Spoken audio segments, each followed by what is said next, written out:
சின்ன வயசுல இருந்தே வந்து எனக்கு டான்ஸ்னா இன்ட்ரெஸ்ட். எங்கள் ஃபேமிலியில் யாருமே டான்சர்ஸ் கிடையாது. எங்கள் வீட்டில் வந்து ஷோஸ்லாம் பண்ணக்கூடாதுன்ட்டு எவ்வளோ பேரண்ட்ஸு எல்லாம் ஷோஸ் பண்ணக்கூடாது சொல்லுவாங்க. நான் ஆனால் வந்து எனக்கு என்னவோ ஒரு இன்ட்ரெஸ்ட் டான்ஸில். அதனால் அதே போல் வந்து ஃபேமிலிலையும் கொஞ்சம் கஷ்டம்லாம் இருக்கும்.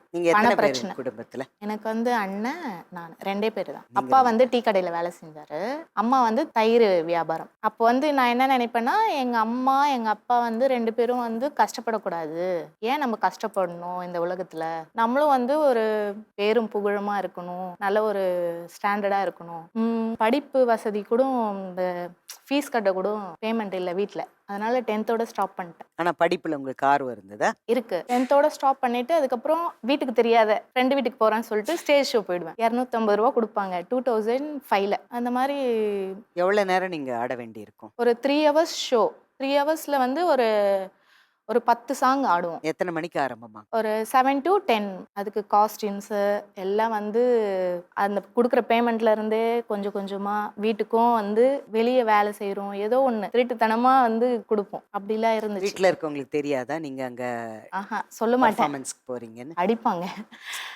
அதனால சொல்ல மாட்டேன். அதுக்கப்புறம் அம்மா வந்து என்ன பண்ணிட்டாங்க, கல்யாணம் பண்ணணும் அப்படின்ட்டு என்ன பண்ணாங்க, எனக்கு அரேஞ்ச் பண்ணும்போது இறந்துட்டாங்க ஒரு பைக் ஆக்சிடென்ட்ல. யாரு? அம்மா. இறந்துட்ட உடனே நான் என்ன பண்ணேன், டான்ஸ் அம்மாவுக்கு பிடிக்காது டான்ஸ். சரி அம்மாவுக்கோசரம் சரி அம்மாவுக்கு தான் டான்ஸ் பிடிக்காது, அதனால ஸ்டாப் பண்ணிட்டேன். நான் போகல. அதுக்கப்புறம் அப்பா மாப்பிள்ளை பார்த்து கல்யாணம் பண்ணி வச்சாங்க. வச்ச உடனே ஹஸ்பண்ட் வந்து சரியில்லை, வேலை இல்லை சுத்தமா. எனக்கு வந்து அம்மாவோட ஆசையும் நிறைவேற்ற முடியல. திரும்ப அந்த டான்ஸ் ஷோக்கு தான். ஒரு பால் பேக்கெட் வாங்கணும், சாப்பாடு 3 வேளைக்கு ஒரு வேளை தான் சாப்பிடுவேன், அதுவும் யாருன்னா கொடுப்பாங்களா அப்படின்ற மாதிரி இருந்துச்சு. அப்புறம் கன்சீவ் ஆனவுடனே நம்ம சாப்பிட்டு தானே ஆகணும் குழந்தைய காப்பாத்துறதுக்கு. அதனால நான் என்ன பண்ணேன், டான்ஸ் ஷோ கண்டினியூ பண்ண ஆரம்பிச்சிட்டேன். வீட்டுக்கு ஹஸ்பண்டுக்கும் தெரியாது, இனி அவன் கூட போனேன் இவன் கூட போனேன், எவ்வளோ நிறைய டிஸ்டர்பன்ஸ் வாழ்க்கையில். அதெல்லாம் நிறைய கஷ்டமா இருக்கு. நம்மளை திரும்பி பார்க்கும்போது நம்ம உயரத்தில் இருக்கணும், அந்த ஒரு லட்சியத்தில் தான் நான் வந்து இங்கே பேட்டி கொடுக்கலான்ட்டு வந்தேன். அதே போல் டான்ஸுன்னா வந்து ஒரு சீப்பாக தான் இருக்கும். எங்களுக்குன்ட்டு ஒரு ஸ்டாண்டர்டான ஒரு ப்ரூஃப் இல்லை, ஒரு ஐடி இல்லை. உங்களுக்கு கோரியோகிராஃபர் யார்? கோரியோகிராஃப்லாம் யாரும் நீங்களே ஓனா. இப்போ ஒரு ஸ்டேஜ் போயிட்டு டான்ஸ் ஆடணும்னு நினைச்சோன்னா அந்த 10 பேரும் அந்த ஸ்டேஜில் வந்து ஓனா மூமெண்ட் போட்டுருவோம். ரிகல்சல் கிடையாது, ஸ்டேஜ் பர்ஃபார்மன்ஸ் தான். எல்லாம் அண்ணன் தம்பிங்க அந்த மாதிரி நினைச்சுதான் நாங்கள் ஆடுவோம். ஆனா அதுவே வந்து சில பேர் என்ன பண்ணுவாங்க, தப்பா பேசுவாங்க. சொந்தக்காரங்க வீட்டுக்கு கூட நான் போகவே மாட்டேன். ஏன்னா எதுனா தப்பா பேசிடுவாங்களோ, ஆட்டக்காட்சி.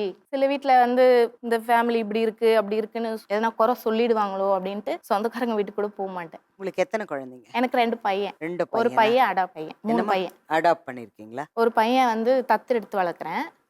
இன்னும் 2 பையன் இருக்காங்க. 3 பையன்.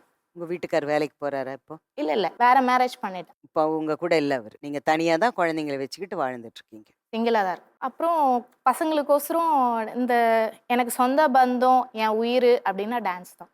ஆனால் வந்து அது சமுதாயத்தில் வந்து ஏன் இப்படி இருக்கு, இந்த டான்ஸ்க்கும் ஒரு நல்ல பேர் கொடுப்போம் அப்படி அந்த ஒரு லோகோ இருக்கணும். எந்தெந்த ஊருக்கெல்லாம் போய் நீங்க திருவிழாக்கள்? சேலம், ஈரோடு, மதுரை, புதுக்கோட்டை எல்லா இடத்துக்கும் போயிருக்கேன். அதர் கண்ட்ரி மட்டும்தான் போல, அதர் ஸ்டேட் கூட போயிட்டேன். அதர் கண்ட்ரிக்கு போல இது வரைக்கும் போல. இந்த தமிழ்நாட்டுக்குள்ளேயே தான் நீங்க பெர்ஃபார்ம் பண்ணிட்டு இருக்கீங்க? எனக்கு போகணும்னு தான் ஆசை. பட் ஆனால் வந்து அதுக்குன்னு ஒரு நேம் இருக்கணும்ல.